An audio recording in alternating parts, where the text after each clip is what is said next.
Hey guys, thanks for joining us with another episode of Tennis Talk. Today we are joined by a man, how would I describe him? He is a philosopher, a poet, a musician, and a top quality tennis coach. Joe Dwyer, welcome.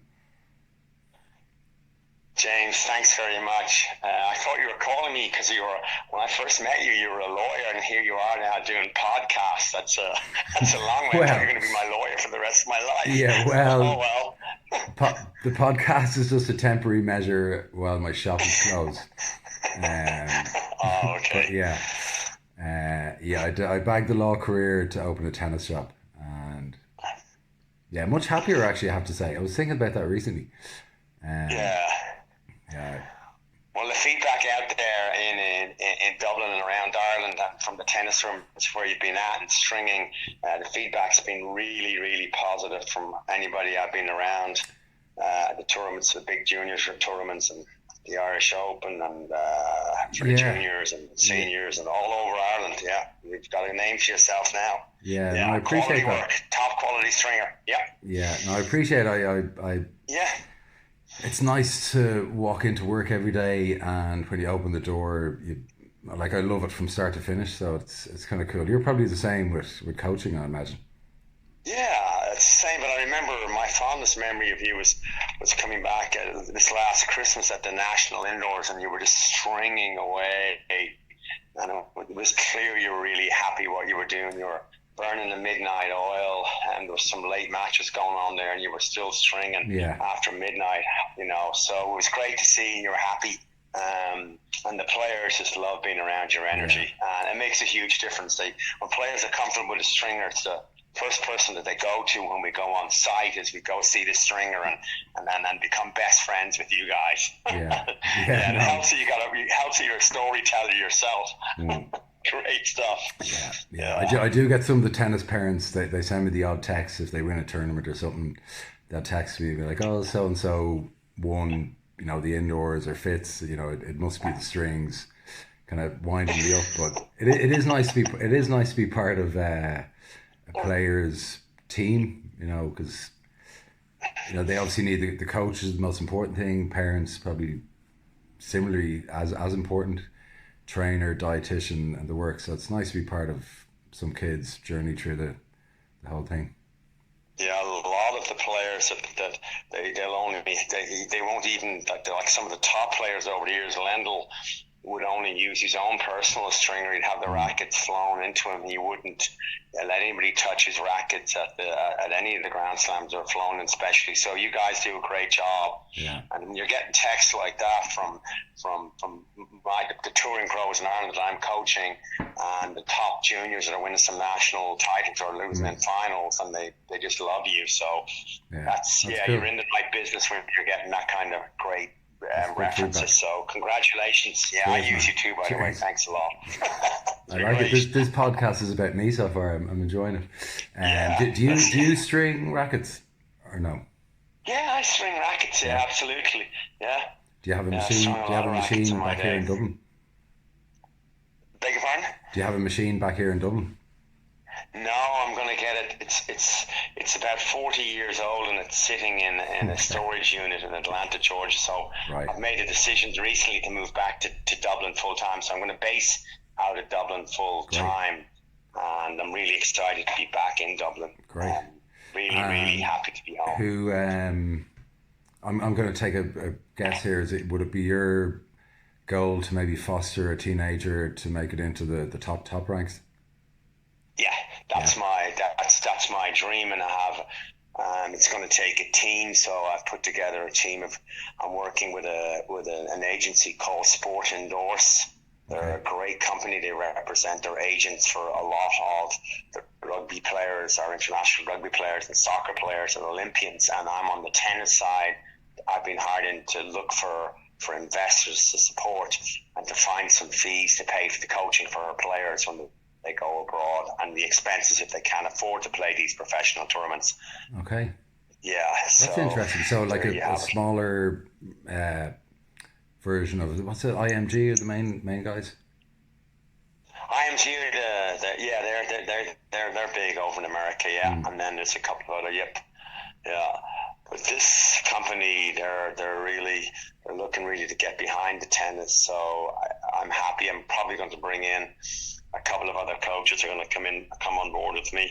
Yeah. Probably get an American coach just in case I can't go out to America. So Yeah. I'm going to approach the former coach of Andy Roddick, Marty Fish. Yeah. So he said he's been helping out James McGee, Connor Nyland, and Julian Bradley. Funnily enough, so he's been really very supportive of them when I'm abroad. We look out for one another. So I've known Stanford Bolster's name, by the way. So we have a coach over there in America in case our Irish players need to go to America. He'll be one of the bases where the players will be able to go, which is great news. Cool. Great for the players. And come here to me now.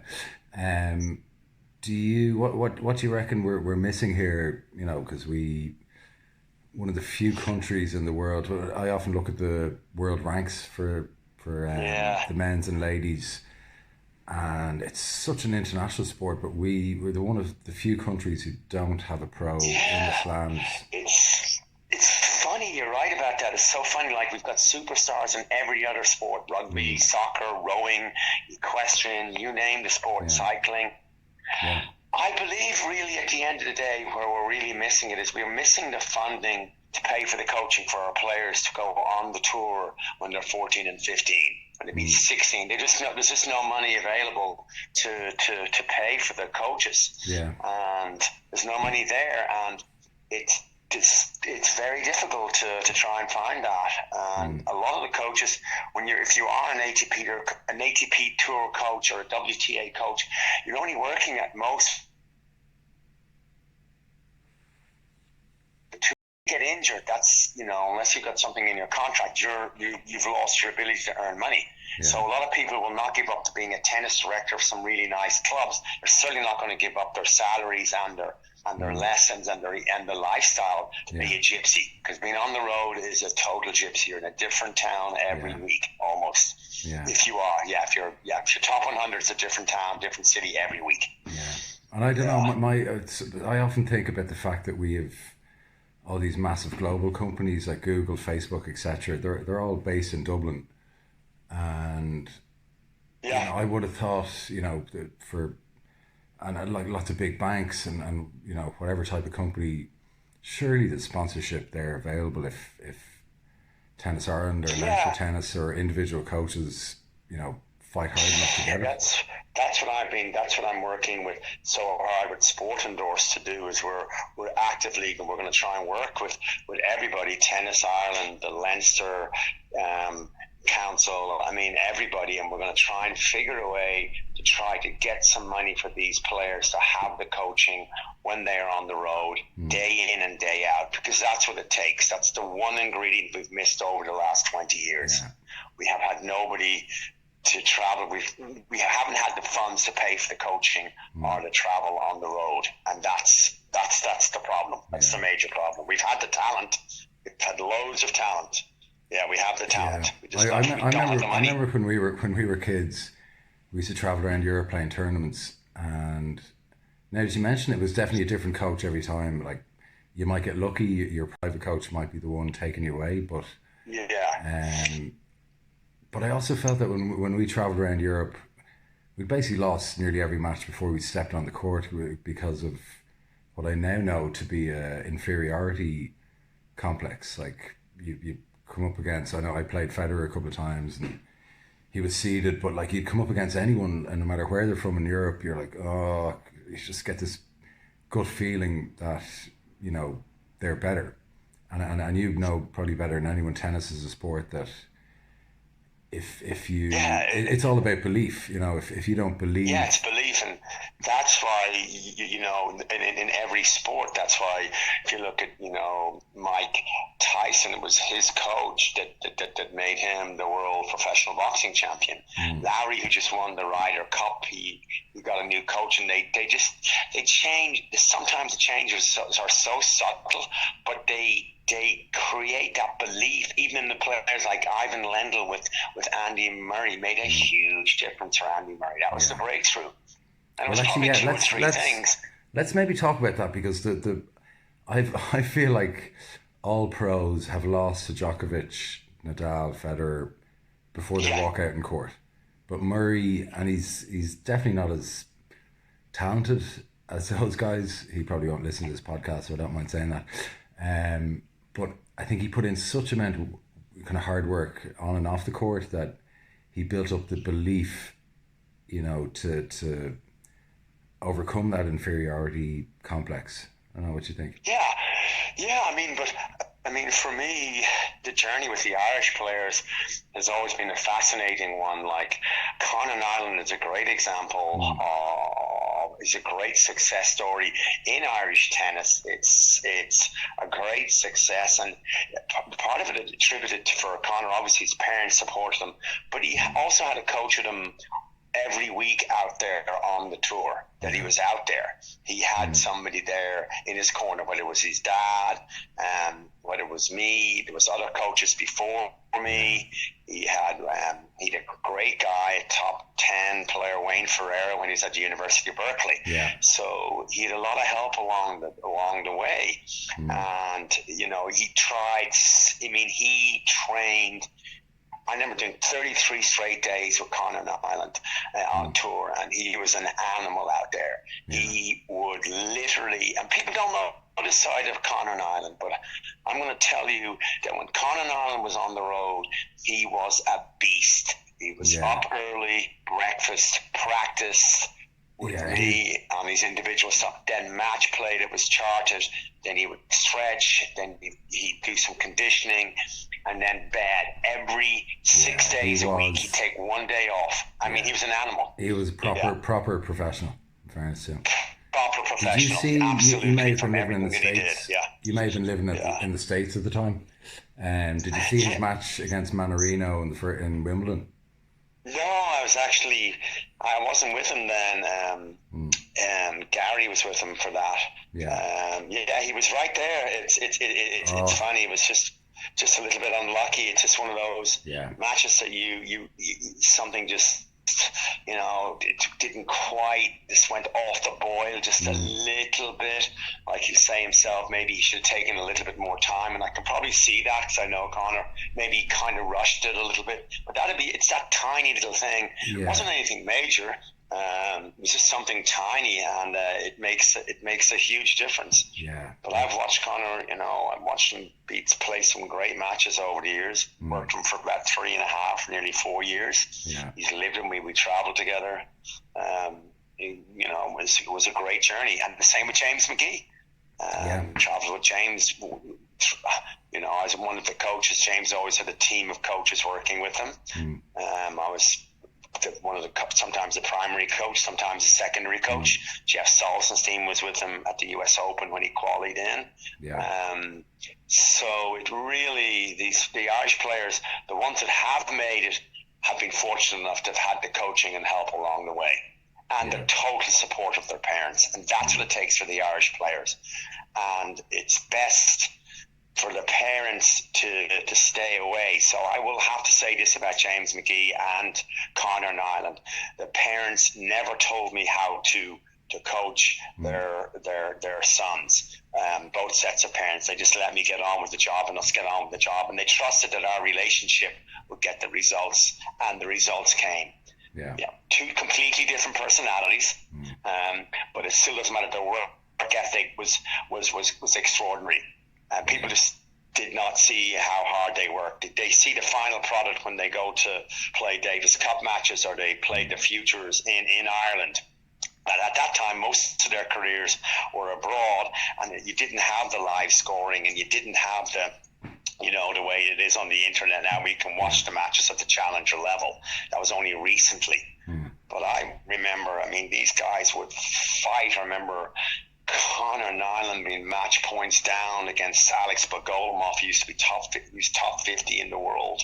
The quality into the United States to an ATP Tour event in Houston. I remember just running and hitting a running forehand pass down the line. It was glorious. Yeah. It might have been captive, but I think it was Bogolomov. It doesn't matter. I watched him save the match point anyway on that shot. And those are the moments that that the players and coaches live for. It's I have to say, that particular shot, and then same with Jeff. I remember Jeff Solstenstein in Indian Wells, hitting a passing shot on the run against Greg Rosetsky, one of the all-time greats, and then watched him save 2 match points in the first round of qualies in the Challenger, and then save 2 match points in the quarterfinals of the main draw to reach the semifinals where he lost to Robbie Ginepri. So do you remember you got me tickets? And Luke Sorensen as well. Don't forget about Luke. As Luke, well. He was. So the players can play. It's Conor got a little bit unlucky towards the end. He got injured, and James, after 10 years, he got hurt quite a bit as well. He started to hurt a lot more.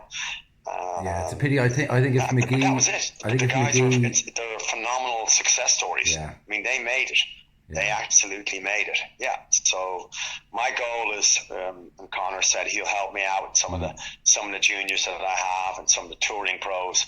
Once the COVID virus goes, he's absolutely said he'll help out. And I'm looking forward to getting on the court with him and working with him as a coach. So I know you're very passionate about tennis, and I know I won't ream through the names, but I know a couple of friends who are coaches who are just incredibly passionate about the sport, and they happen to, the profession as a coach. You must miss it a lot, do you? Yeah, I'm missing an awful lot. It's only a month. It's only a month or so. Yeah, but I mean, that's a long time to be not to be on a court. But things will work its way out, and the players and the coaches will come back together again. I've got a lot of players that I'm working with that are Irish right now, a lot of really talented juniors and senior players, and I've got a lot of people who said they'll come on board and help me as well, a lot of coaches, and we're going to hopefully go about it with a big team push behind these players. And the fact that they'll be able to stay in Ireland now and base out of Ireland with the expertise of the likes of, you've got John McGahan and Stephen Nugent there, and you've got Samuel Bothwell, who's coaching now as well with me, former Davis Cup player. I just think that there's a great team in place in Ireland now that we'll all work together and we'll make things happen. Yeah. And are you the kids you're working on? Are you giving them daily routines now? Yeah, I'd work with them on a one-on-one basis, and I would watch them play sets and chart them playing their sets. I go to their tournaments and I chart every single point that they play. I watch every point. I was more, as I'm kind of friendly with a good few of the parents of the performance kids, and my feeling is that they, and I maybe don't do it myself in my own life, but I think we're all struggling to see this as a opportunity rather than a downtime where you just can't do anything. Oh, you can do loads of stuff at this. You can. I'm in the park on my own every day, and I put targets out there. I have a big bucket of like it's shaped like a can. It carries tennis balls, but it's shaped like it's a big tennis can full of except it's a backpack and it's full of tennis balls. And I put that out in the center of a patch of grass, and I walk off, the pace, and I just, I hit all my shots towards that target, and it's a blast. It's fun. Do it on my own. Yeah. So I keep the tendons in my arm and my footwork patterns and my muscles still working. I view it as an opportunity to hone the skills. Yeah. And what about stuff like the stuff that I never did when I was a kid? I never read one book on diet. I never did one breathing exercise. I maybe did Paul Casey. I maybe did some visualization with the in the Casey camp, Paul Casey, etc. Paul Casey, great coach, and his brother Owen, phenomenal coach, very successful, and Owen, of course, I think the most capped Davis Cup player, great guy. But I just think thing, besides the diet, I never did anything in the diet either. That's all. I survived on a effing diet of Twixes and Monster Munch and wine gums, and I was training 6 hours a day up before school, training, You're and then probably like, yeah, and then you do that and you'd eat those sweets and then it'd be lights out, you'd have a sugar ridiculous. crash, you'd be snoring by the time you get home. Yeah, You go, oh my I'd God, walk it's in. 8 o'clock, I gotta do my homework. I Yeah, gotta get ready to go I'd to law school. I know. I'd go into the tennis shop in Fitzwilliam, and I'd be like number one in the country, under 14, and I'd be, lads, can you give me multicolored strings? And they're like, you can get them, but they're pretty bad. I was like, I want them in the middle of Fitz, like silly stuff. So I don't know. I think you were referring to it earlier, like if you want to be really good, You were bringing in those you were bringing in the multicolored strings, like the rainbow strings. You know that book, The Rainbow by D.H. Lawrence, was banned in Ireland in the 1960s. So you were bringing in banned strings. Is that what you were telling me? Well, that wasn't the reason I did it, but and I remember another year I was called by Henry Lappin, who you probably know, for the final of Fitz one year, and I'd only one tennis racket and I couldn't find it. I'd given it to some girl like who had like brought it down to Ranelagh or something. So I just think there's so much stuff that the kids, performance kids, can hone in on, like diet, stretching, visualization, breathing. Stretching, yeah. For the younger kids, you're exactly right. For the younger kids, it's an opportunity. They should be just, the ones that are under 16, they should be just doing a lot of body weight exercises, their own body weight, like pull-ups with their own body weight, push-ups and sit-ups. They don't really need to crash the weights that hard. No, and, not that when they're younger. But they can do you can do a great routine with with push-ups, pull-ups, sit-ups, and then you can do a lot of stuff with so you don't have trouble on the joints. If you have access to a swimming pool, you can do your sprinting in a swimming pool with an actual pair of tennis shoes that you would actually wear, an old pair that you would wear. You do your sprint work in the pool, so there's no stress on your joints, or you do it on a bicycle. Yeah, no, I do sprints in my swimming pool a lot. I have one out there in the garden. You got your own swimming pool. I don't even have a bath. I don't even have a bath. So pool parties at your gaff this summer. No, all right, great. negative. Barbecues. All right, I'm excited. No, I actually have to move out of my apartment because my landlord is not forthcoming with any forbearance on the rent. So, and my Airbnb is cancelled. Yeah. No. So I was doing Airbnb. That's not cool. No, I can't believe that. That's not cool. So I've been packing up. Sorry, man. That's just.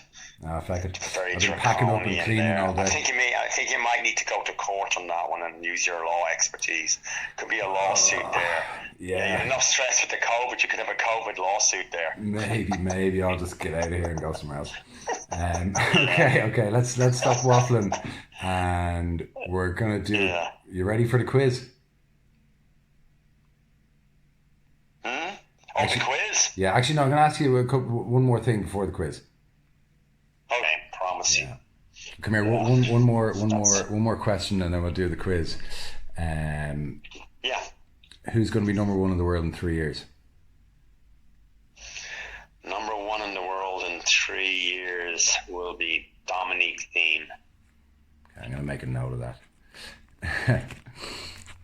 Okay, you ready for the quiz? So I know you've been missing out the last month. You haven't listened to any of these podcasts, but it's 10 tennis questions.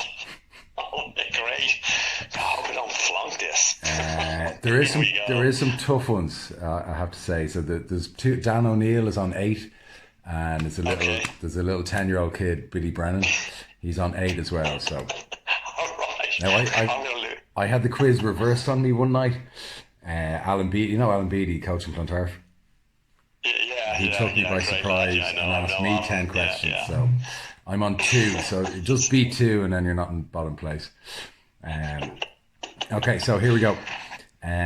What was Robbie Gineppri's highest ranking in singles? 13 in the world. 15. You should know, Joe. Oh wow. Question 2. 13. All right, there we go. Again, yeah, I'll maybe fact check in the morning, but that's what Wikipedia said. Question 2. Which male player had the most double faults on the tour last year? I give you a hint. He's not ashamed to smash a racket or two either.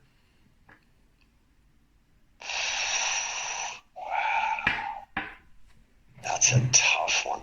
Which player? Oh, golly. Gosh. Is it a top 10 player or is it a top 100 player? I guess that's. Am I allowed to ask that question? You can ask that question. He's top 50. Say, I'll give you that. Oh, now I'm just going to shoot a shot in the dark. Remember the clue. Jack Sock. No, Benoit Paire. Wow. It was cracking the For racket. two. Was the clue. Wow. I'm sliding. Yeah. You're going to need to get eight straight right answers to get into the lead. This is where I came up with this question. What animal is on the O'Dwyer coat of arms? A line. Yes. What former female pro wrote the book Getting a Grip? On My Body, My Mind, Myself, where she chronicles her depression and eating disorder. Jennifer Capriati. No, Monica Seles. Monica Seles was one of that. That was the other one. Yeah. Which male player is the only player in the Open era to reach number one in the world but never win a slam? And his nickname was El Chino. Yeah, he's a Chilean, Rios. Yeah. Marcelo Rios. Yeah. 2. What age is Venus Williams? And your clue, loads of clues tonight. Your clue is she's a year older. She's a year older than me. God bless her.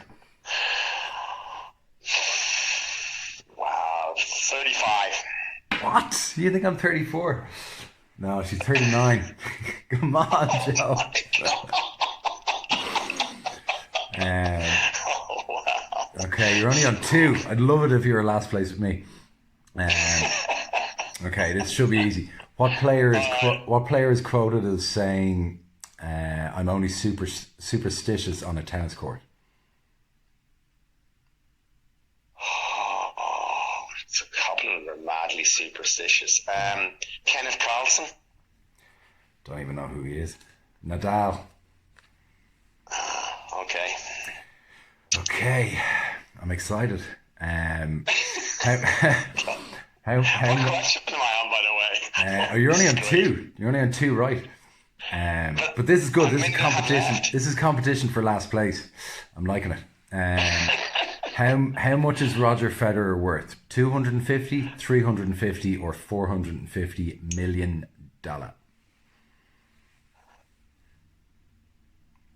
350.